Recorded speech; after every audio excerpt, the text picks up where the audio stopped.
they were born in a way that they are just going to win no matter what.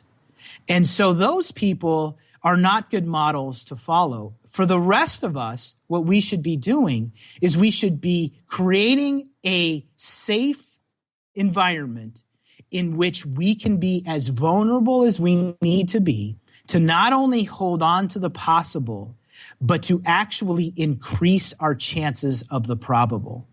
And we don't create those environments for ourselves. As a society, as a government, as businesses, as a culture in America, we tend not to create vulnerable environments that allow us to be safe enough, to be exposed enough, to actually increase our probabilities. So what we do is we, one, look at all these examples of people that don't need that, and we try to live like them.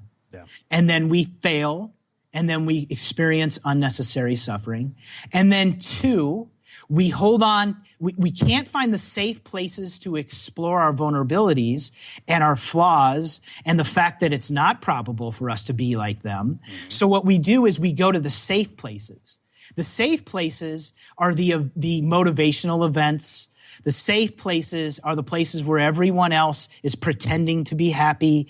The safe places are the internet and the television and the happy commercials and all the things that allow us to avoid looking at the things that are not increasing our probabilities of success. Mm-hmm. We tend to not do it because it's very vulnerable and hard and exposing, and we don't have the places to play that out. It's only happening in the recesses of our own mind, and that's a very lonely place to be.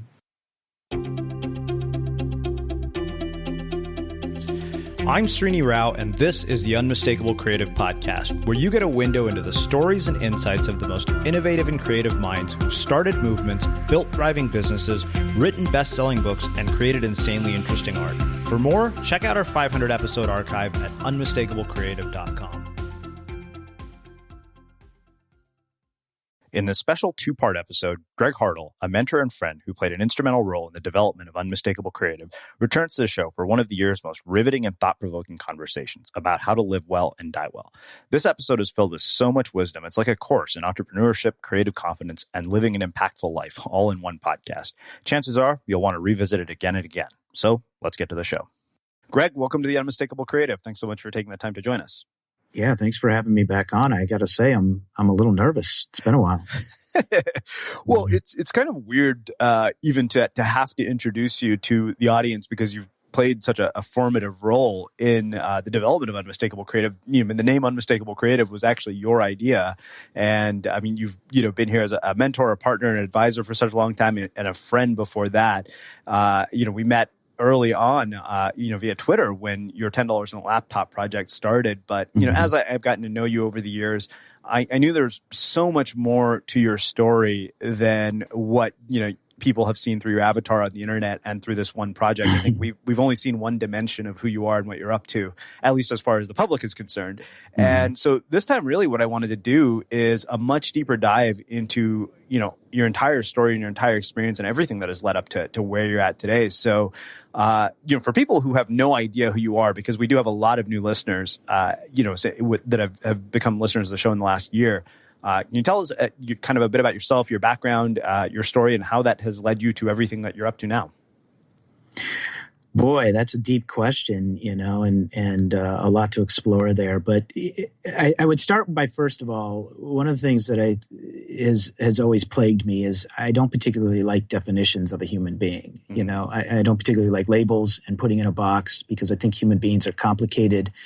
They're beautiful. They're worth exploring in so many unique ways than their titles. So, but obviously, to live in a capitalist society and to have marketplaces and an exchange of value, we often need to do that through titles and other things of that nature. So, right off the bat, it's a hard question. It's always been a hard question. In fact, you texted me a couple of weeks ago asking me what are you called or what do you refer to yourself as, and I said I don't know. And I really don't. In fact, if you go to greghartle.com, you'll read an entire, long essay on me, basically saying in one way or another, don't label me and I can't define myself. So that's always a tough question. But if you look at the practicality, there are some very clear labels and things that make up my life. I've been a long time entrepreneur, started my first business when I was 22, got into business when I was 19. Being 37 now, you can do the math. It's been a long time since I've been in this game. And, I've built multiple very successful tech companies, software companies. I've experimented in several other arenas, manufacturing, apparel, everything, service-based businesses, everything from cleaning companies to real estate development, building ski resorts and other things. So if anything, I'm an experimenter. I love experimenting. I love trying things. I love exploring myself, and I love exploring the world. But, a lot of people, of course, in the public world, now that we have social media and so forth, know me as from my $10 in a laptop project, where I traveled around the country visiting all 50 states. I started with only a $10 bill in my laptop and rebuilt my entire life after having donated everything I owned to see, after the economic collapse, what is really possible in America still. Is the American dream still alive? What's possible? Who's building it? How are they building it? And how are they surviving and how are they thriving? The public knew me mostly from that because mostly everything else I do is behind the scenes, and that project required public attention. But even after that project ended, I'm still not much in the public now, but that has to do more with health-related issues than anything. It's been a complicated road because I've experimented with so many things. It's always hard to define or pick or choose any one thing to explain who I am. Okay, so I want to talk about the idea of labels, but what I want to do before we do that is actually look back long before your entrepreneurial journey started and look back at the formative experiences you've realized, some of which I happen to be privy to, but I don't think our audience is. The ones that, growing up, childhood, all of those, the things that have influenced and shaped a lot of the decisions you've made and who you've become as a person. Yeah, if I had to define anything as purpose, which I'm not too keen on the idea that any of us know what our purpose here is. I think that's kind of a man-made fallacy, but let's just pretend that it's true. I would say that my purpose, I've made it my purpose to help individuals who are unnecessarily suffering stop suffering. So I'm not the person probably to go to if you're trying to help the starving, or if you're, trying to fix the water crisis, or things of that nature. Although I've certainly contributed. I built a micro lending program in Uganda, the very first one, in fact, and was part of a project to build orphanages in Juarez, Mexico, one of the most harsh environments in our world. So I've done those things to a certain degree, but I've never been the leader of those things. I've just made contributions in my own unique way. But the one thing that I have been a leader on is helping people that experience what I would consider unnecessary suffering. It's people that have the resources available. It's the people that have the wherewithal, the people that have the intelligence, the people that have the tools handy to live the life they want to live, who still find themselves suffering in many respects. And I think the reason that's become my life's purpose is because I realized that could have been my life very easily. I gave a talk at the Instigator Experience, which you and I put on in LA 2 years ago. And the main message of that talk was your temporary circumstances do not have to become your permanent reality. And that concept is very interesting to me. Your temporary circumstances do not have to become your permanent reality. And I believe I gave some examples in there of things like, you find yourself with no money, that's temporary. But what happens is you become poor, and that's permanent.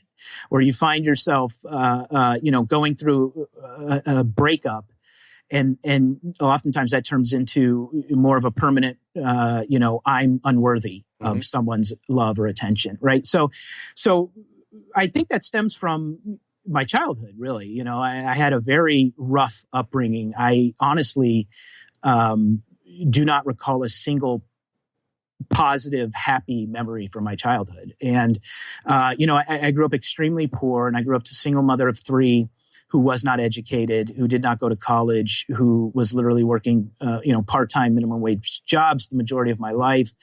I had, a father who left us when I was 5, who was a major alcoholic. I didn't really have figures in my life that took care of me or anything of that nature, or never taught me to be an adult. Even I explained, my mother is the best mom, but if I'm honest, she's one of the worst parents. And, there, in my mind, there's a huge difference. My mom is very encouraging. She's always let me do what I wanted to do and go after what I wanted to go after. She's always been loving and caring and supportive. She is there to help anyone with anything, always. However, she just didn't have the skills to raise children. She didn't know how to help, children become significant members of society, et cetera. So, my childhood was incredibly rough. And I remember having a lot of, temporary experiences that could have defined me and could have been permanent. Everything from being so poor that we had no furniture in our home. I would not allow people to come over to my house because we literally had no furniture. I slept on a foam mattress. We had no sofas, no chairs, no television, nothing. We had those types. I had those types of experiences. I had so many experiences at school that were, being made fun of or criticized or things of that nature. Now, the one thing that I had that always got me out of that was I had always been a good athlete. So I realized that there were games you could play. I could, and we moved a lot. I never went to the same school for more than a year. My life was up in the air constantly. And, but what I always learned is that I could always make friends. And the way I could always make friends was to be good at things. And by being good at things, people always wanted to be on my team, or they wanted me to be the captain or the leader or things of that nature. And that started with sports, but it transferred over to a lot of other things in business, et cetera. And I just happened to be lucky enough to be born with a very high level of intelligence and a very high level of talent that allowed me to use these temporary circumstances and make sure they never became my permanent reality. But it wasn't really, of course, the intelligence or the talent. What I had to do was work on my mind and my mindset so that those things didn't define me, and so that I could utilize them and become resilient and resourceful instead. And I think a lot of, these negative childhood experiences, translated into me having a very rough childhood, but a very smartly navigated adulthood once I flipped the switch. Once I got out of being a street kid, involved in gangs, doing drugs, selling drugs, hanging out on the street, never going to school, never really caring what anyone thought of me, into saying to myself, this strategy is not going to work in adulthood, and I need to change. Now, I was extremely fortunate also to have a couple that entered my life when I was 19 years old that became parent figures to me, that paid for me to attend college and go to college, take college courses, who gave me a salaried position within their company after I demonstrated to them that I could produce, and who invited me into their home and into many scenarios where all of a sudden I was having conversations with mayors and governors and other successful business people. And what happened is in those environments, because I was out of the negative environments and I was in these very positive environments, what was happening is I was finding myself to be, I started having these experiences where I would observe, the observer effect. I would observe myself in these experiences, and I would say, you know what? I'm just as smart as these people right here. I'm just as capable as these people right here. All the things that these people are doing are possible for me. And that, and by having that couple that really became parent figures to me and put me in that environment, all of a sudden it opened me up to a whole new world, which became my adult life.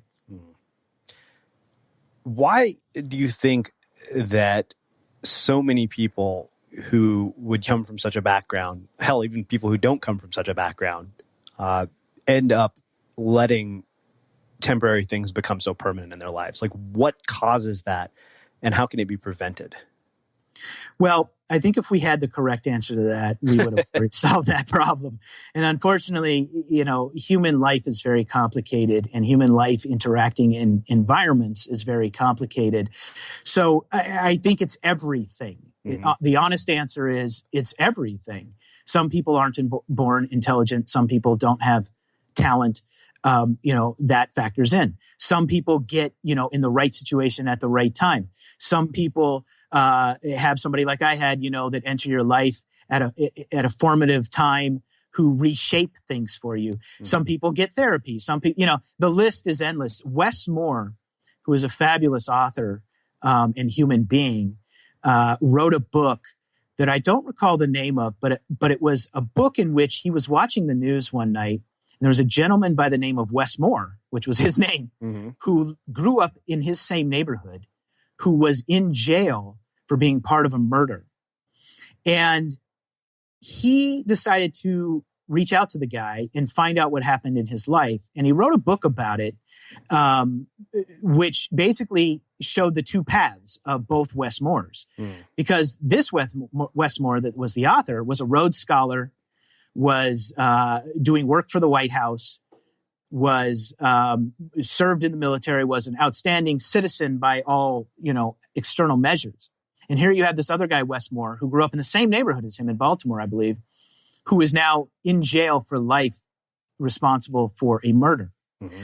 And in that book, Wes Moore explores that concept. How does this guy go down this path, and how does this guy go down the other path?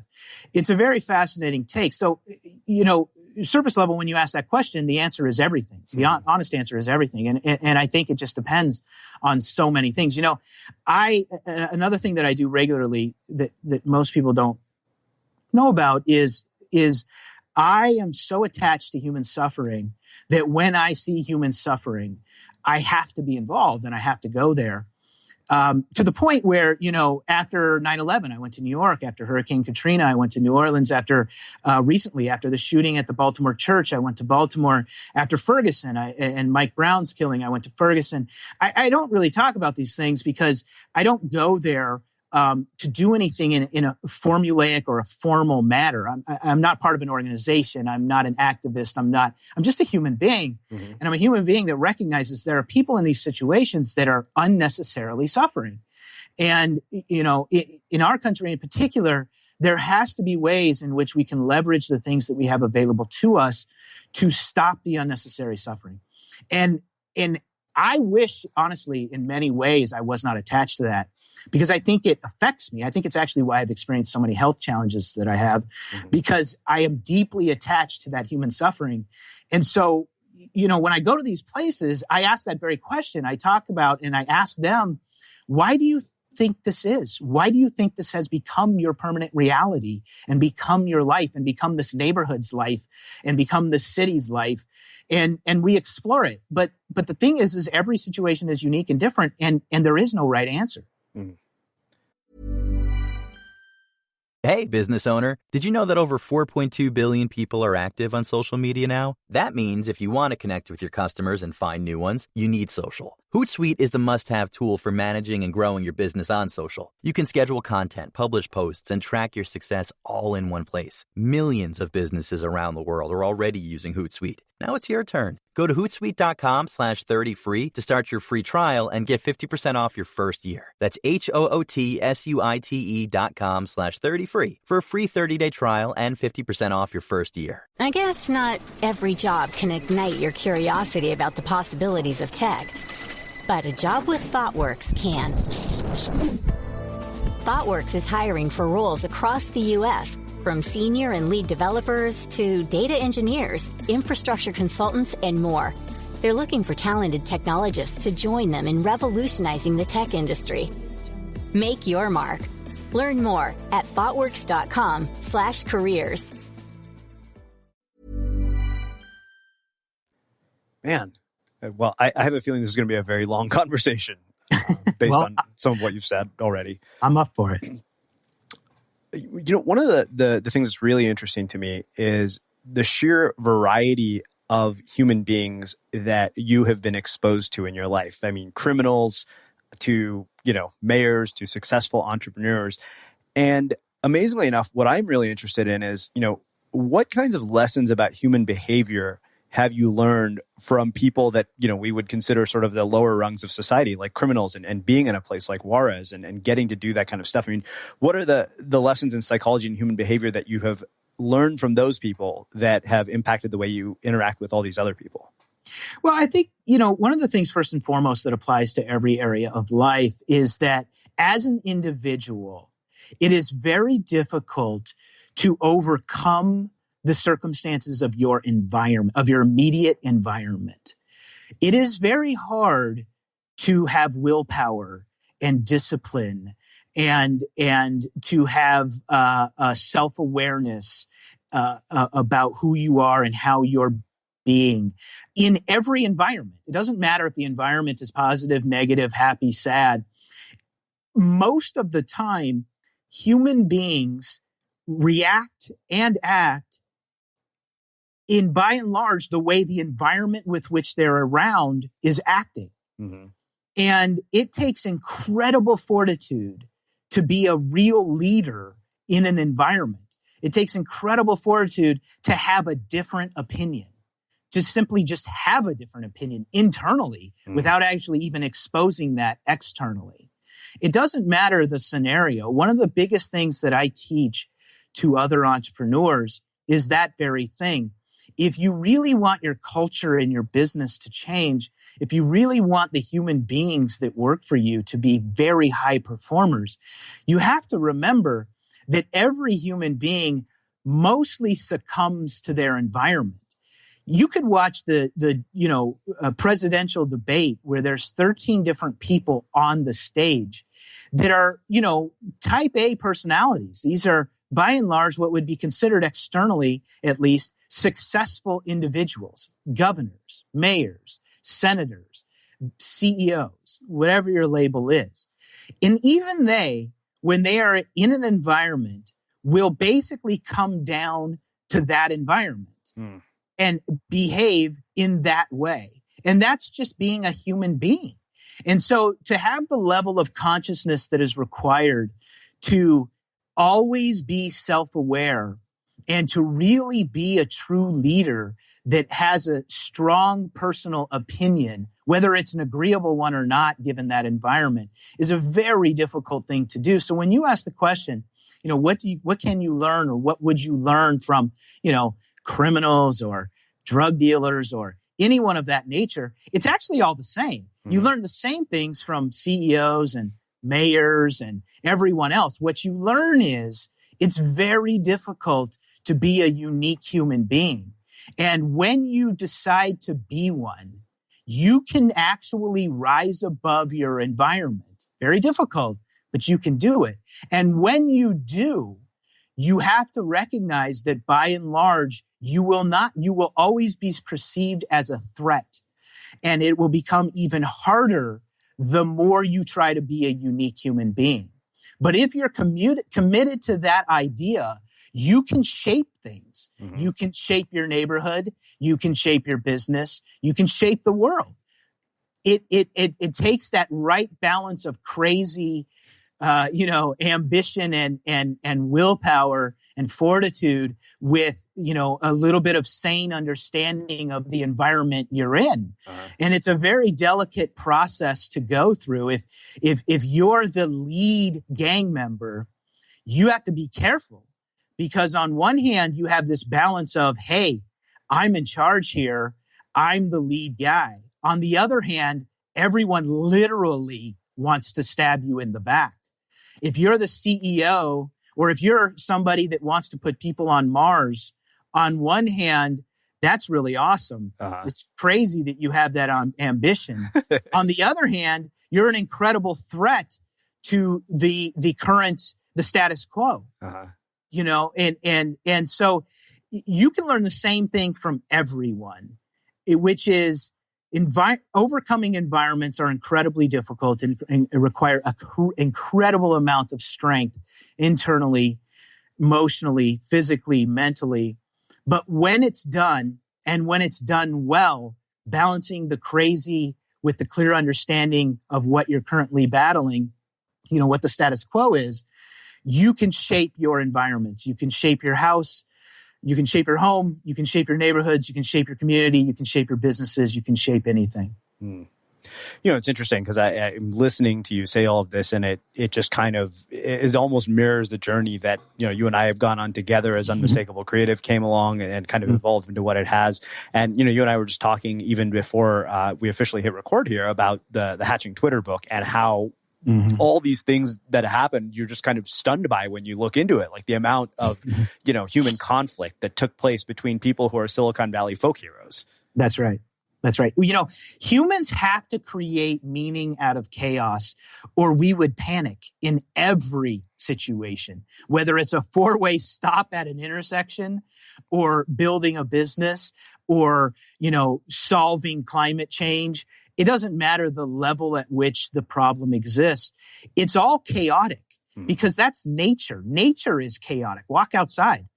But what we have to do as human beings to shape environments is we have to calm the chaos. So what we do is we develop belief systems, we develop mental models, we develop structures, we develop labels. We do all these things because we have to contain the chaos. But the reality is the chaos always exists. It's just a matter of to what degree does that chaos exist. But it's all there. So we've talked about why people don't overcome their environment. Where I want to take this next is talking about the people that you have seen overcome their environment and what it is that you've seen them have in common. Because I know, you've played an instrumental role in helping me, drastically change a lot of things. Yeah. Well, I guess first and foremost, before I answer that question, I actually feel like, when you say, you've seen me overcome a lot of things, frankly, I feel in many respects that I've failed you because I feel like at the moment that you needed that guidance the most, I was incapable of providing it. So, it's that level of suffering at which I take on a lot of times that causes me to have difficulty when I don't see someone who I know with certainty that can overcome those things. When I don't see them doing it, it creates somewhat of an incredible burden. But to answer your question, what I see, well, number one, I think what is underrated in those circumstances, and the thing in our culture now, in our new agey, self-improvement-y culture that we kind of have going on in our country right now, the thing that is not nearly talked about enough is the role that intelligence and talent plays. Now, I'm a big believer in the idea of grit and resilience. I write about it. I talk about it. It's the thing that I'm most attached to. So I'm not here to downplay those things, but I'm also not here to downplay intelligence and talent. I do believe that the reality is we are not all born equal. We just aren't. It doesn't mean that you can't live a life that doesn't include suffering. It doesn't mean that you can't make a meaningful contribution to your home, to your family, to your community, to the world even. But it does mean that you can't ignore the idea that individuals who have high levels of IQ and individuals that are born with certain gifts at a level that others of us aren't born with have opportunities to overcome their environments, have greater opportunities to overcome their environments. Now, that also doesn't mean that they will. Right. There are plenty of people who have those talents, have those gifts of intellect that never do.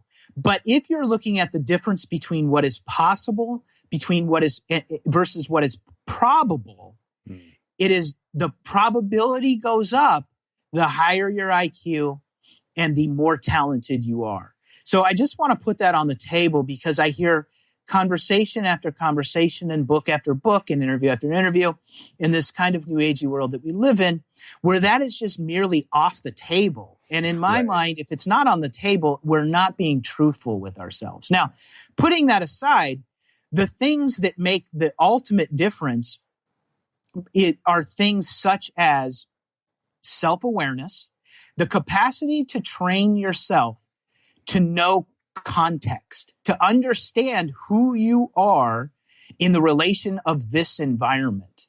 A lot of us don't have enough self-awareness. We don't know we're the asshole in the room. We don't know we're the annoying person talking too much. We don't know we're the person everyone's trying to get away from in this particular scenario. We don't know we're the person everyone's afraid of and won't tell the truth to. It's that level of self-awareness, working on that, being honest and truthful with yourself, of saying, having that kind of observer effect experience where you can observe yourself in real time saying, you know what? This is interesting. I don't think this person is being truthful with me because I'm coming off as somebody that's too intimidating. Or, this is interesting. I'm the only one talking at this event. Is that because no one else has something to say or because I'm obnoxious? It's really that level of observing our own behavior. That self-awareness goes a really long way. You'll notice that the people that succeed often are the people that are willing to explore that level of self-awareness. The second thing is incredible resiliency. Life is very chaotic and complicated, and the people who navigate it well, if there is such a thing, are the people who just consistently decide that I can't get enough. They consistently decide that I'm willing to do more or get more or be more. But you can't decide that without two things happening. One, experiencing events that require incredible resilience, like you and I were talking about.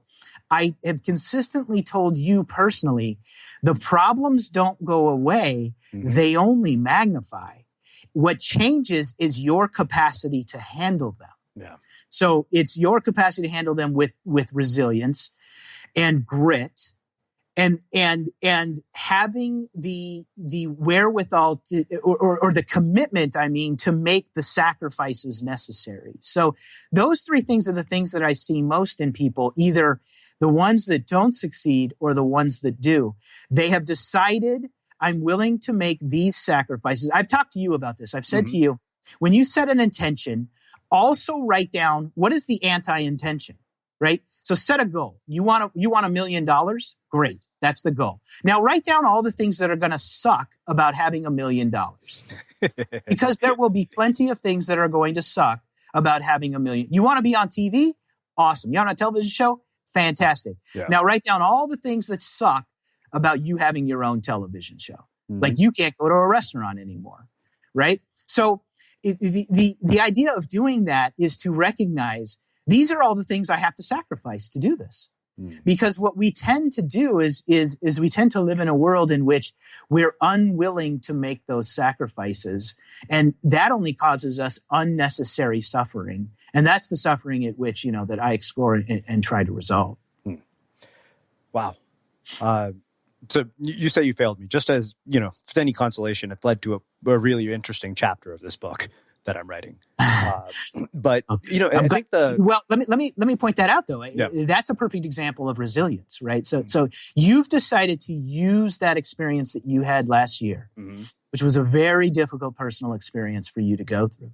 And you're now leveraging that experience into how am I becoming a better person as a result? That's the difference between those who make it and those who don't. Well, it's interesting because the chapter is called The Impact Zone. And I've mentioned this on one other episode of the podcast. And so the idea, behind the impact zone, the metaphor is this. In surfing, the impact zone is basically where waves are breaking. And it's where you don't want to be, if at all possible. Basically what happens is the term is known as caught inside. And what happens is waves come and set. So when you're in the impact zone, you're taking wave after wave after wave after wave on the head. And there's nothing you can do about it. You just have to endure it until you get back over the set to where the lineup is. And I've always thought that was such a fitting metaphor. But the one thing I think I've realized after all of this is that there's nothing that can prepare you for that other than the experience of going through it. And once you've gone through it, the next time you experience it, you don't feel nearly as shell-shocked by the whole thing. That's life in a nutshell right there, which is the idea or the concept that all you do is just become more aware and you respond rather than react. If you're committed to developing the power of response versus reaction, it changes everything, right? So we are the only species that has the capacity to pause between stimulus and response. Right. So every other species, whatever the stimulus is, they don't have the level of brain function typically to be able to think about their response first before they respond. They simply react. Humans do that too, unless and until we decide and commit that we are going to actually pause and learn and apply something differently this time. Otherwise, we'll just do the same stimulus, react as well. And that's exactly what you're describing here, is that you've taken the time to reflect on a horrible experience of your life. You've taken the time to say to myself, what did I learn? How could I do this better? What skills do I need to improve on to navigate this differently next time? You've done all the things you have to do, because the next time around, it'll happen again. And the next time around, you will, one, be aware it's happening now. And number two, you will pause, whether it's brief or long, and you will choose your response rather than simply just react. And that's powerful. And that's incredible to have that capacity, and it should be valued highly. Hey, business owner, did you know that over 4.2 billion people are active on social media now? That means if you want to connect with your customers and find new ones, you need social. Hootsuite is the must-have tool for managing and growing your business on social. You can schedule content, publish posts, and track your success all in one place. Millions of businesses around the world are already using Hootsuite. Now it's your turn. Go to hootsuite.com/30free to start your free trial and get 50% off your first year. That's HOOTSUITE.com/30free for a free 30-day trial and 50% off your first year. So this raises lots of questions about this period, just for personal reasons and because I think they're useful and interesting to talk about. Do you think that capacity to pause between stimulus and response can only be learned by not doing it properly, like going through it? I don't know. I don't have the research to know the correct answer to that. I bet there are people who have explored that in significant ways, whether they're Carol Dweck, maybe Carol Dweck might be a person to go to, or even Brene Brown. Those are two individuals who I would explore that question with further, that would have the, that would have the data to answer that question correctly. I don't know. I know, I'll tell you, for me personally, I used to not have the capacity to figure out how to pause and have that response without it just happening. I grew up that way. I never really learned of a better way.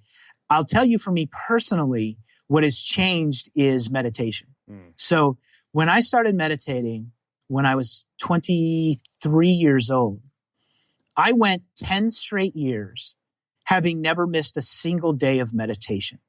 I made the full commitment to myself that I would be willing to make whatever sacrifice necessary to never miss a single day of meditation. After I experimented with that for 30 days. I said, I'm not going to miss a day for 30 days. I started to see improvement in my life, both in my anger and in my reactionary nature and in my aggressiveness. It has started to diminish. And so I said, okay, I'm not going to miss another 30 days. So I went 60 days. And then I said, I'm not going to miss another 30 days. And then I said, I'm not going to miss a year. And then that turned into 2 years, 3 years, 4 years, et cetera. So I got up to 10 straight years without missing a single day of meditation. It's the only thing in my entire life that I've ever done that much consistency with, other than maybe, watch House of Cards on Netflix. That might be the only other thing that I was committed to that deeply. But it changed my life. It in very real, fundamental ways, right? Like, it didn't change I didn't become spiritual. Right. I didn't become, a monk or anything of that nature. It literally changed. It literally rewired my brain. So what happened is I became less aggressive and less reactionary. I grew up having to survive in some very real ways. I was a street kid at the age of 6, where I was literally on the street making money at 6. In order to do that, I had to become very tough, and very aggressive and very, hey, I'm running this corner. I run this street. I run this neighborhood, type of attitude. And of course that spilled over into my adult life in very inappropriate ways, because I was navigating environments in which I didn't need to be aggressive. I didn't need to always win. I didn't need to be the best. I didn't need to be observed as the best, et cetera, et cetera. I didn't, so that aggressiveness and that intense competitiveness actually started to harm me in new environments. It was actually a negative instead of a positive. And so through the meditation, it calmed a lot of that. It released a lot of that, where instead of just immediately becoming reactionary, I was developing the capacity for pause and thoughtfulness. Thoughtfulness in whom I'm interacting with, thoughtfulness in the environments I'm in, thoughtfulness in how I'm going to respond. Now, I still am an aggressive person by nature. I think it's just, built in. Yeah, I have some things to say about that. It's built in, competitiveness, aggressiveness. I mean, when I think about starting new businesses, I think about finding the biggest fish in the biggest pond and drowning him, right? Like, that's the first thing that comes to my head. Yeah. So I still have that competitive nature and aggressiveness, no doubt. But it's subdued in a lot of ways. I'm much more thoughtful, much more responsive instead of reactionary. So if you're asking me personally, that's the way I've dealt with it. I don't know if that works for everyone. I don't have any data, but that has certainly worked for me. Okay. Lots of stuff to say about the competitiveness and aggressiveness, and we'll get to that in just a second, because there's one other question I have about this piece on resiliency. Two questions, actually. One is can this be learned? And then, as somebody who cracked in a moment of challenge, why do you think certain people crack? Like what? I mean, I obviously have figured out how to bounce back, but I'm just curious, like what causes people to crack? I don't know the technical psychology behind that, so I'm apprehensive about giving you the exact answer, right? So when I give you these answers, I give you these answers based on my personal experiences, and I think that's important to note because I'm not a psychologist. I don't have a PhD. This is just Greg's street knowledge of years and years and years of dealing with this stuff, and not just dealing with it, but actually, I write about it. I research it a lot. I explore it in very deep ways. So I do believe I have strong opinions on this for valid reasons, but I'm hesitant to give you direct answers because I don't know, the science behind it, or I should say, I'm not, educated in that way to actually tell you. However, what I would say to that is the things that I've observed, and in particular, even with you, is that some people have built up that resiliency much stronger than others, and frankly, I think in your cases you've been coddled in a lot of ways over your lifetime. So having known you very personally and know your parents and know your upbringing and all those things, what happens is that when your worldview is shattered and your belief system is completely upended. That it should not be, the expectation should not be that you should handle that well. Right. You shouldn't handle that well. If you did, you're a sociopath. Quite frankly, like in literal terms, it's likely that you have those wires in your brain turned off, and you are literally likely a sociopath. So the fact that you didn't handle that experience well is not at all a problem. It's the norm, the expectation. Now, what happens over the course of your lifetime, of course, is when your worldview is rattled and your belief system shaken and you become fragile, it's the resiliency, it's getting through that with resiliency and grit. What happens is you build layers of an onion, if you will, that give you the capacity to handle that much differently the next time around. So it kind of goes back to the, what does not kill you makes you stronger type of mentality. I don't know if I always believe that, because I think that some people can find themselves in such fragile situations that it's literally unrecoverable. Some people have, a spouse die or a child, experience a traumatic illness or whatever it might be, right? That rattles them so deep that they become so fragile that they just can't overcome it.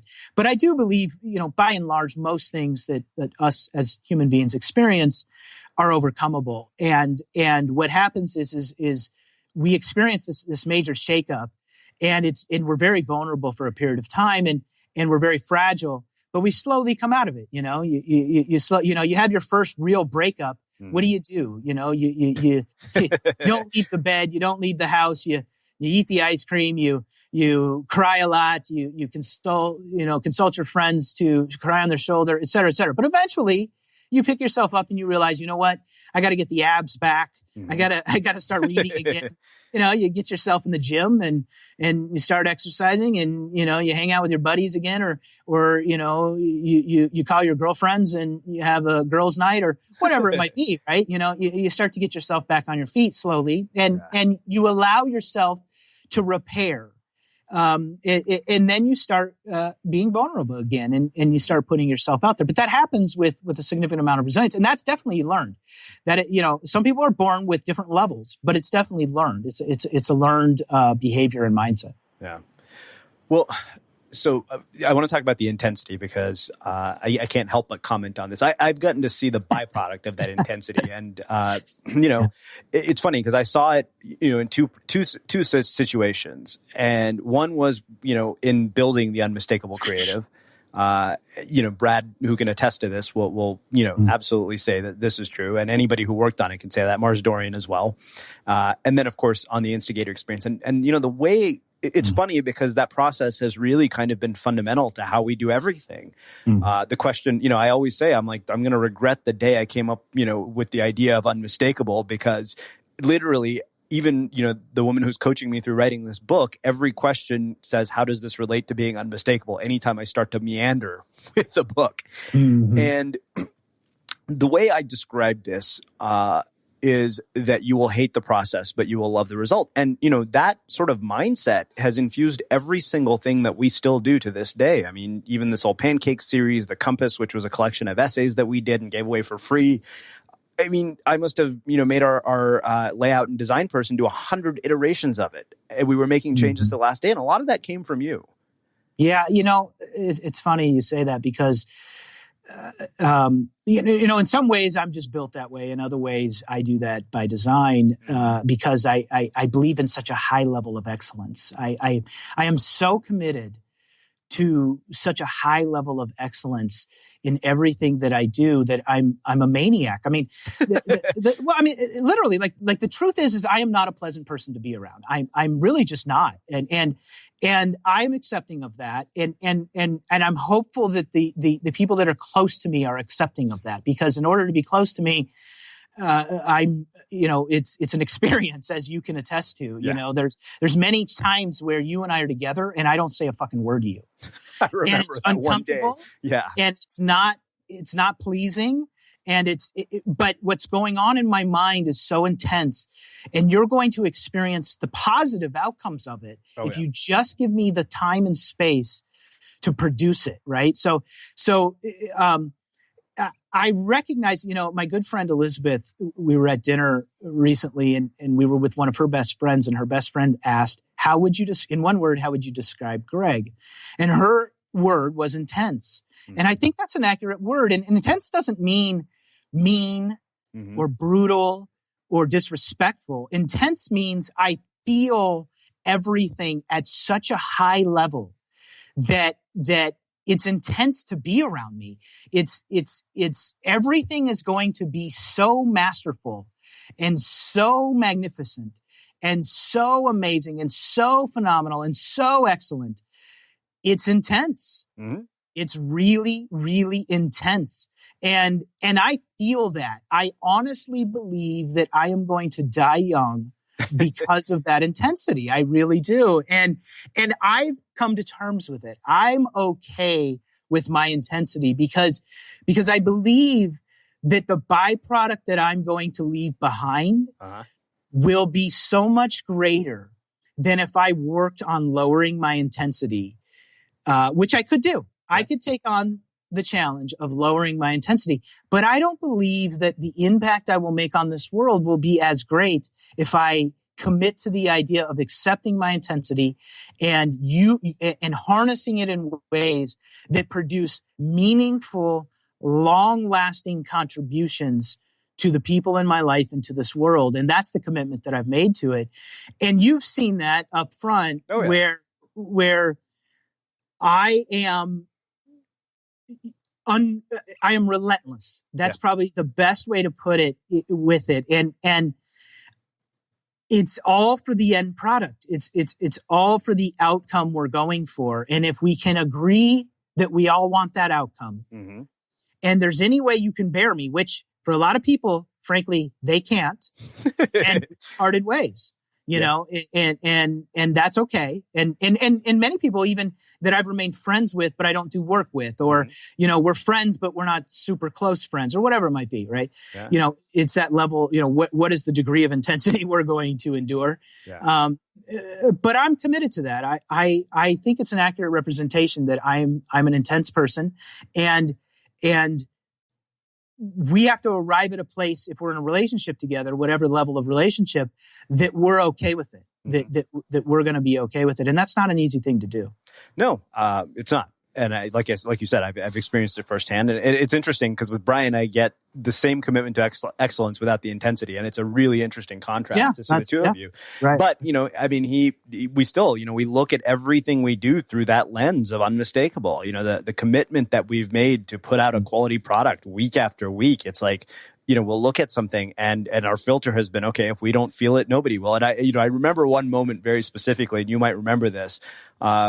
We walk into the venue at the Instigator Experience, and the chairs have black seats with black cushions. And I'm like, fuck, here we go. It was like, and I look at you and you're like, I said, and I remember, I didn't want to tell you because I didn't feel like having a 3-hour conversation about cushion covers. I'm like, really, honestly, I'm like, what did I want? White. And I remember thinking, I'm like, you know, because I knew that if I waited until that moment, you wouldn't be able to do anything about it. That's right. I have to just concede because there's nothing to do. And that is something I learned about working with you, was to be selective in certain moments. Like I remember we got an email from Amy. She said, Trini, has Greg seen the name tags? And I was like, you know what? If Greg sees the name tags, we'll have to make 200 changes to them.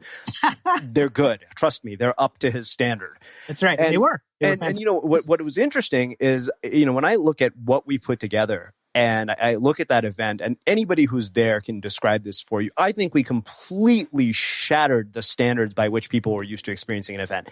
And I don't think that they'll experience anything like that again until we do another event. Well, here's two things about that. I hope that's not the case, to be honest. I hope they do experience that elsewhere, because I hope that our world has that commitment to creating that humanistic experience for people that is that level of excellence. But I also hope that is what they experienced with us, because I take pride in that, and I know you do too, and you've really worked hard at that over the last couple of years to really what I equate that intensity to, quite honestly, is thoughtfulness. Mm-hmm. I think that people have difficulty interacting with me because I tend to think of everything at a level of human experience. So I'll give you a simple example that really, I think, is apropos to what you're describing. So I was at a local cafe the other day, and I ordered oatmeal, and I was sitting down eating my oatmeal.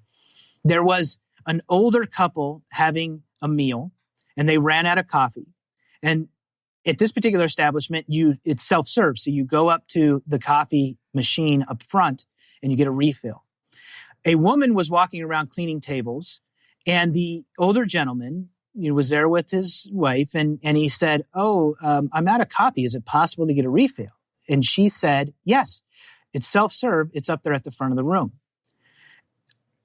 I can't, that's a difficult answer for me to accept. I listen to her and I think to myself, there is zero thoughtfulness. That answer you will give to every single human being that walks into this restaurant. Instead of having a human experience, you are having a robot experience. Mm-hmm. The answer is, we are self-serve. It's in the front of the room. That's not a thoughtful answer. In my world, the answer is, yes, sir, it's normally self-serve, but I can see that you guys are enjoying your meal. Let me get you a refill. And she can go and get that refill for him. So when I'm observing the world, that's the lens at which I'm observing it through. Mm-hmm. There is a deeper human connection that could have happened in that moment that in my world is a gravely lost opportunity.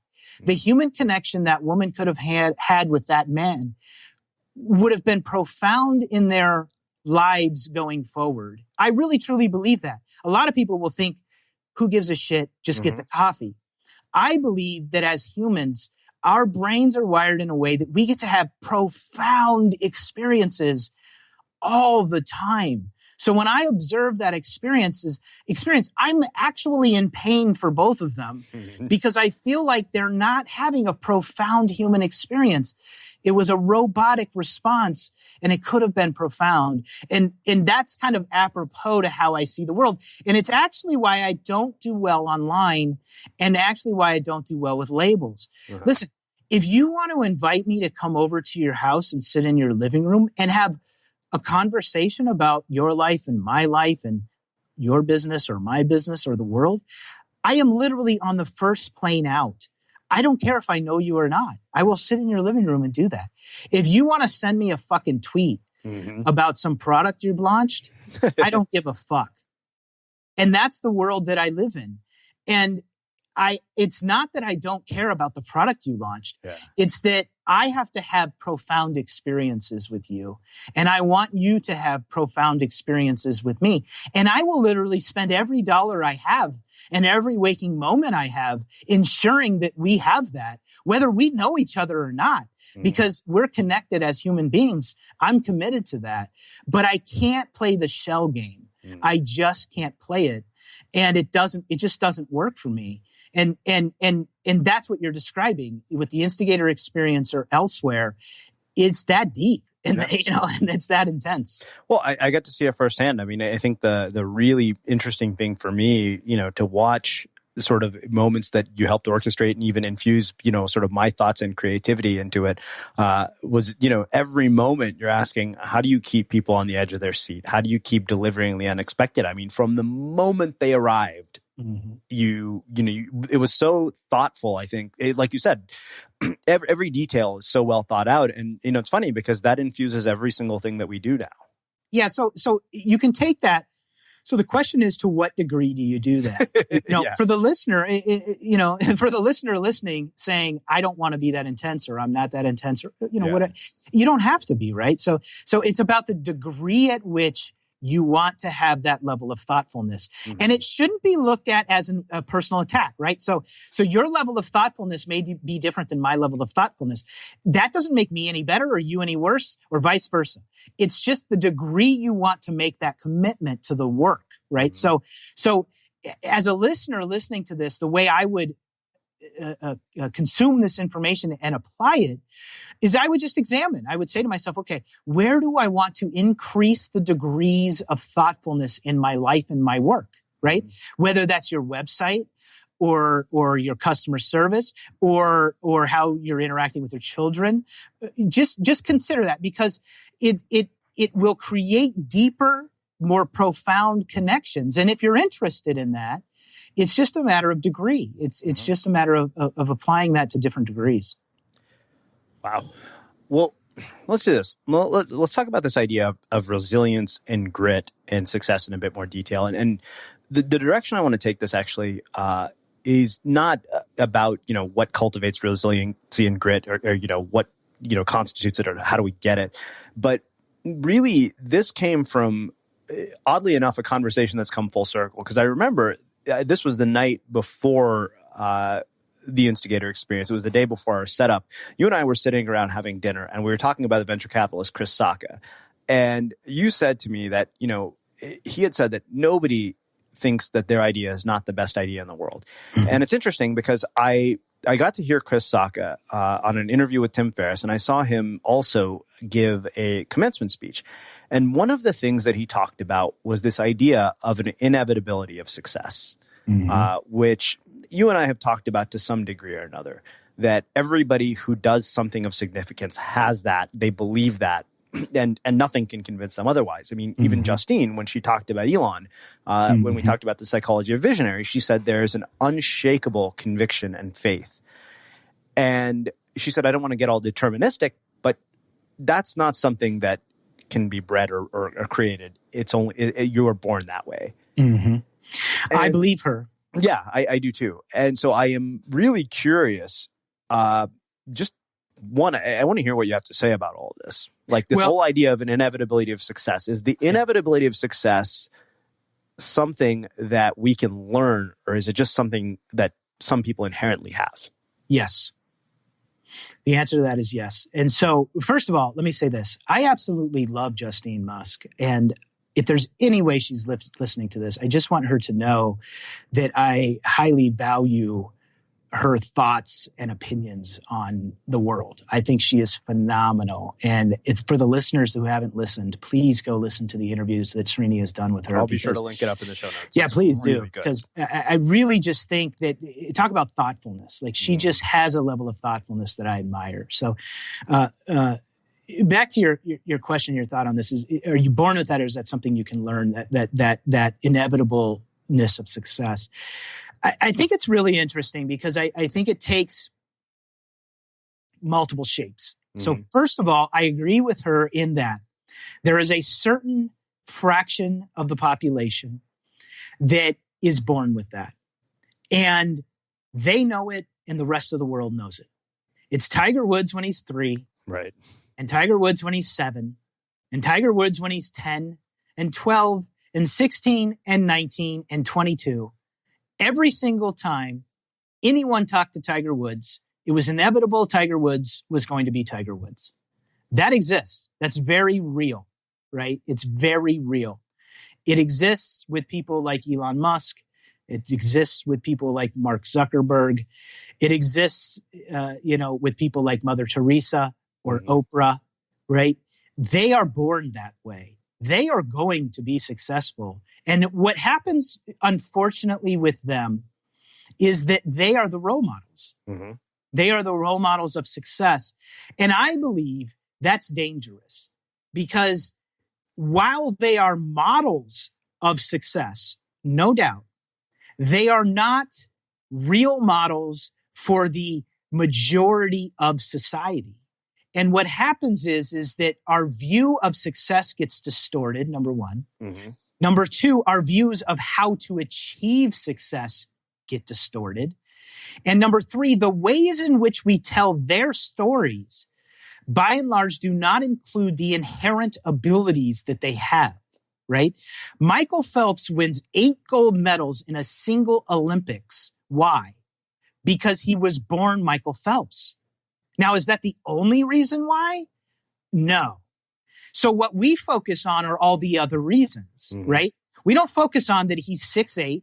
He was born with abnormally long arms. He was born with a lung capacity in the top percentile of the world.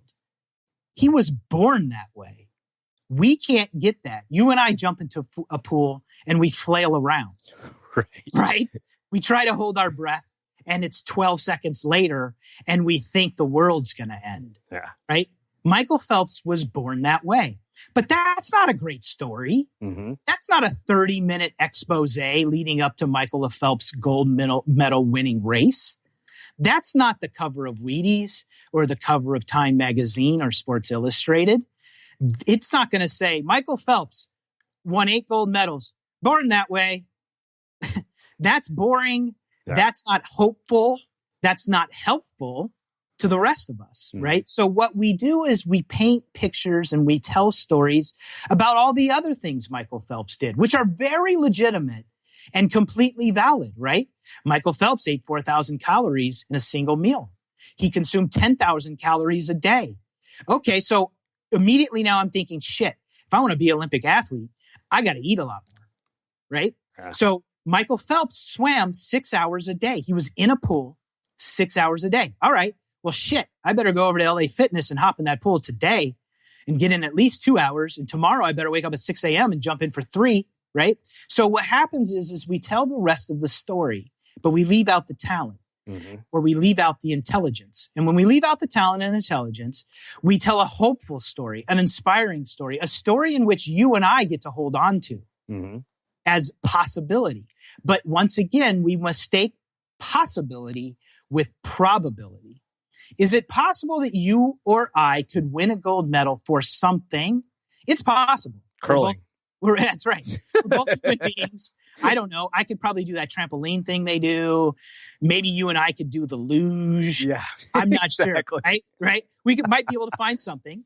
We might be able to conjure up enough money to commit to it. We might throw away every other thing in our lives and dedicate the next 6 years to it, et cetera, right? We could do all the other things that Michael Phelps did. Yep. And we might win a gold medal. Or we can at least compete in the Olympics, right? Make the Olympic team. That would be considered a massive success if you and I made an Olympic team, yeah. Right? So that's very possible. Very possible. Is it probable? No. No, it's not probable. But here in America, and in particular in the new agey, self-helpy world that we live in, we hang on to the possible. Should we hang on to the possible? Absolutely. We should hang on to the possible because it's the possible which brings innovation. It's the possible that tells us the future includes self-driving cars. It's the possible that tells us someday we will have cured diabetes. It's the possible that helps us understand that our family members that are dying of cancer will not die in vain for fighting the battle. It's the possible that tells us life is worth living just from the beginning. But if possible isn't tempered with probable, if we don't do certain things that help us increase the probability of our success in certain areas, all we're doing is hanging on to the possible, which means all we're doing is hanging on to hope. And if all we're doing hanging on to hope, it is likely that we will unnecessarily suffer. That's actually what happens when we live in a world that is only grabbing on to possibility and hope. What happens is we suffer when we don't increase the probability of improvement. So it takes all forms. When the candidate running for the president of the United States runs on the platform of hope and change, but can't actually physically manifest real world changes that increase the probability that someone will no longer be on food stamps, it actually increases their pain. It actually increases their suffering. And that goes for us as individuals and every other piece of life. That if we only read the blogs that are inspiring, and we only interact with the people on the internet in hopeful ways, and we aren't truthful and honest about our current circumstances and the uphill battle that it's really going to take. If we don't talk about the sacrifices that are necessary on the flip side of success, if we aren't willing to accept the anti-intention for getting the intention, we will only unnecessarily suffer. And that's what I see everywhere. And that's the difference between the people that are determined, that are born with this inevitable success and the people that are trying to develop it. The people that are born that way, they don't need all the other stuff. They don't read the books or the blogs, or they don't need the emotional support. They don't need the inspiring information or the 30-minute read up or expose up to the race. They don't need that stuff to hang on. They were born in a way that they are just going to win no matter what. And so those people are not good models to follow. For the rest of us, what we should be doing is we should be creating a safe environment in which we can be as vulnerable as we need to be to not only hold on to the possible, but to actually increase our chances of the probable. And we don't create those environments for ourselves. As a society, as a government, as businesses, as a culture in America, we tend not to create vulnerable environments that allow us to be safe enough, to be exposed enough to actually increase our probabilities. So what we do is we look at all these examples of people that don't need that, and we try to live like them. Yeah. And then we fail, and then we experience unnecessary suffering. And then 2, we hold on. We can't find the safe places to explore our vulnerabilities and our flaws and the fact that it's not probable for us to be like them. So what we do is we go to the safe places. The safe places are the motivational events. The safe places are the places where everyone else is pretending to be happy. The safe places are the internet and the television and the happy commercials and all the things that allow us to avoid looking at the things that are not increasing our probabilities of success. And that's where we tend to spend the majority of our time. So while it's possible for you and I to increase our probability of being of more of an inevitability towards success, we tend to not do it because it's very vulnerable and hard and exposing. And we don't have the places to go do that out. It's only to play that out. It's only happening in the recesses of our own mind. And that's a very lonely place to be. Man, so much stuff to say about this. I think that the culture of the internet, and, to some degree, I contribute to it knowingly, has perpetuated this sort of mantra of false hope. Like we see the Tim Ferrisses of the world, you see the Chris Guillebeaus of the world, and we've sold people this message that this is accessible to you, this is possible for you. And I think you and I have talked about this before. I always felt the internet was like a developing country. I said, if this is possible, why is this the disparity in the level of success that people are experiencing? Is it so severe? It feels like a developing country. Yeah, well, so there's a couple of things there, right? So the first is you're looking at examples that are outliers. So if you are not born an outlier, to look at examples that are outliers is actually causing you more harm than good. Yeah. Number 2, while you can utilize them for inspiration at times or things like that, if you are obsessed with them, if you are consuming everything they produce, if you are trying to live their life, etc., that's when it becomes harmful. Number 2, it's inevitable that because we are not born equal, that the world will forever work in unequal balances. So your idea of it feels more like a developing country, actually, I don't know if that's an accurate analogy, because the real analogy is the internet is a lot like America, right? There's 1% and there's everybody else. Yeah, that's right. True. And the way that is because it's an open source platform. So in the internet, it's the wild, wild west. Just like in America, it's the wild, wild west, right? So you can create and manipulate the scenario to work in your favor if you're really intelligent, really smart, and really connected. So somebody that's really intelligent, really smart, and really connected can paint a picture on the internet that says, I'm really smart, I'm really intelligent, I'm really talented, and I'm really connected. Therefore, pay attention to me. Then once people start paying attention, there's actually a term for this. And I was just talking to somebody about this last night. And of course, the term escapes me at the moment. But once it's inevitable, the inevitability just stacks on top of it, right? So I've used the analogy a lot of times that, like, I could create a blog today. I could literally every day go on Seth Godin's blog, copy his blog, paste it on my blog, right? I could do that everyone talks about content is king. Bullshit, right? So I could do that every single day, right? Seth blogs every day. As soon as Seth publishes, I go to his blog, I copy, I start my own blog, I paste it. Now, let's pretend the rest of the world doesn't know I've done that. The rest of the world doesn't know that's duplicate content. Do you think I will have book deal after book deal and success after success and attention after attention, and people will share all my stuff online if I did that? No. Of course not. Of course not. Why? I'm not Seth Godin. I am not the name Seth Godin. That's the difference. Yeah. So Seth Godin is Seth Godin. So therefore he becomes more of Seth Godin. And that's the reality that we live in, where that's why the disparity gets greater and greater and greater. There's a thing about this. It's a very interesting phenomenon of how the world works in that way. So that's always going to exist, right? So if you're popular online, you're going to get more popular because you're popular. It's not because you're better. It's because you're popular at some point. It's the popularity effect that just takes over at some point. So that's the second thing. You always have to anticipate that disparity will always be there.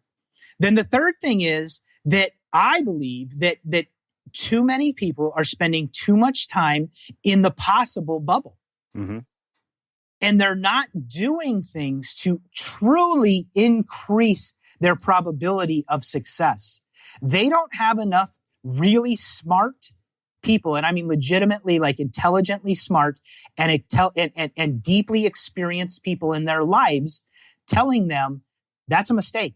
Yeah. What you're doing right there is a mistake. I know you want to do it because it's fun. I know you want to do it because Tim Ferriss does it. I know you want to do it because Oprah does it, but it's a mistake for you to do it. And here's why. They don't have people like that in their lives that, one, would tell them that. Mm-hmm. Two, they don't typically they haven't reached the level of consciousness where they would even be inviting to that type of feedback. And three, most of us are too fragile to accept that type of feedback. That would destroy us. That would crush us. That would mean we're not worthy. That would mean we're not valuable. That would mean our self-worth is not worth anything, right? So we don't create the environments, everything from the moment you're born to wherever you're at today, to actually be exposed in those ways, to actually develop true, to develop what you need to develop to increase the actual probability of real success in your life. Yeah. Well, it kind of makes me think of a couple of different things. One was, when you and I first started working together, one of the things you made me do was stop doing a lot of things. Yes. Like tons. Mm-hmm. And I was like, what am I going to do for money? And you're like, I remember. So you're like, you don't want to be a book marketing strategist. You asked me one question, I think, that really is actually, worth bringing up again. You said, do you want to do any of those things 5 years from now? Mm-hmm. And I remember looking at this, I said, God, I hope not. I really hope not. And I'm not doing any of those things. And somehow you've still made money. Yeah. I mean, not as much as I wanted, but yeah, sure. And it's always a work in progress. The other thing I think is that, you brought up people telling you, and I've mentioned this on the show before, Brian, before he decided to join me, I remember very distinctly, and I've told this story once before on the show, but I think it bears repeating, and I'm very interested to hear your perspective on it. This was in November of last year, when we knew, the Instigator Experience 2.0 was not going to happen, and the business was just, flailing. Mm-hmm. And I asked him what his biggest concerns were and what he thought were the challenges. He said, right now, Srini, you're the biggest liability in the entire business. Mm-hmm. That's a good business partner, by the way. Yeah. Yeah, and I think about why I was able to navigate the period, and I know this because it's fresh on my mind since I'm writing this chapter. I said, unconditional support from somebody like him made all the difference in the world, mm-hmm. and it provided a lot of the awareness that you're talking about. Mm-hmm. That's so critical, and we don't develop the skill of allowing that into our lives. We don't develop the skill of giving other people the space to be able to do that, right? Mm-hmm. So if Brian wasn't a very strong personality, like if he didn't feel safe saying that to you, he would never say that to you despite believing that, mm-hmm. right? I just had this conversation with an organization that I've done some work with. It's a medical clinic that's very prominent. And I had a conversation with one of the employees over there that was telling me everything that they wouldn't tell to someone else in the company, right? If you can't create an environment in which those things can actually be said, game over, you lose. Mm-hmm. It's not going to help anyone. And for most of us, we don't create the environment in which the people around us can tell us the truth. We don't. One, we need people that will. But two, we need to actually create an environment in which they feel safe doing it. And then three, we need to develop the mindset and the wherewithal and the capacity to accept it. It doesn't even mean it's true, right? So Brian could come to you and say, Srini, you're the biggest liability in the business. That may or may not be true. In that case, it probably was true. Yeah. But in other cases, it might not be, right? But you need people that are willing to say it. Uh-huh. And you need to be willing to take it in an honest, unbiased way. And they need to feel safe doing so. We don't create those environments, which is why I did the $10 and a laptop project. I traveled around the country going to all 50 states, literally sitting in people's living rooms by design, in all 50 states by design, because I didn't want to have this superficial conversation online from my own living room. right, from my laptop. I wanted to sit in your living room, and you and I did this, your living room, right? You and I sat in your living room having deep, profound conversations about us, about you, about me, about your business, about your life, about my life. And you lost at NBA 2K14 multiple That's true. times. That is true. For the record, I am not good at NBA 2K14 or whatever the name of it is. I am not a good video gamer. I got to be honest. But you and I sat there and did that, right? Yeah. And I did that with countless people, literally thousands of people in this country, everywhere, Alaska, Moore, Oklahoma, Kansas City, Missouri, Los Angeles, Detroit, wherever. The reason I did that was because I knew I'm so committed to creating safe spaces for true improvement, for real life improvement, that I knew that if I talked to all those people I had interactions with on the internet, or I talked to them via social media or even a blog or even email, we would never have a deep enough, safe enough environment to get to the heart of the matter and really improve, like deeply profound improvements in my life and their life. And so that's why I did that project. See, everyone wanted that project to be about me. Tell us your life story. Tell us why you gave away everything you owned. Tell us how you went from $10 to 10 million. Tell us how like all the superficial, in my mind, superficial things that are related. Now, those things are fun. They're fun to talk about and they're interesting and engaging, but they're also hurtful. They're hurtful because they keep people in the place of possibility only, what is much more helpful is that I don't write a blog and I don't write a book. And I don't tell you about all the inspiring things I've done in my life, but instead, literally, just you and me get in a fucking living room together and hash it out in a safe environment where you feel safe and I feel safe, that it's never going to go anywhere else between you and I, and where it's literally going to genuinely improve our lives, not superficially pretend to improve our lives, but actually improve our lives. And that experience was so profound for me in the improvement of my life. And I hope it was for the people that I did that with, that we don't need books and blogs and Twitter accounts to talk about it. We could have just had the experience, and it was the experience. And that's what I'm always trying to create, which makes me very hard to participate in a marketplace of sell me all the things you know, tell me all the things you know, and sell me all the things that you've done that are inspiring. It's a struggle for me to play in that space. Wednesday on the Unmistakable Creative, Greg and I continue our conversation. Here's a sneak peek. And those attachments, you cannot go any further than that which you are attached to. You just can't.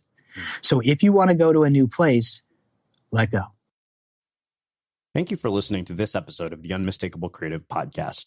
While you were listening, were there any moments you found fascinating, inspiring, instructive, maybe even heartwarming? Can you think of anyone, a friend or a family member who would appreciate this moment? If so, take a second and share today's episode with that one person, because good ideas and messages are meant to be shared. Right now, our lives are on our phones. And with our phones full of live-streamed exercise classes, midday work calls, and nightly family video calls, there's no room for fraud calls. Thankfully, AT&T makes customer security a priority, helping block those pesky calls. It's not complicated. AT&T Active Armor, 24/7 proactive network security and fraud call blocking to help stop threats at no extra charge. Compatible device/service required. Visit AT&T.com/activearmor for details.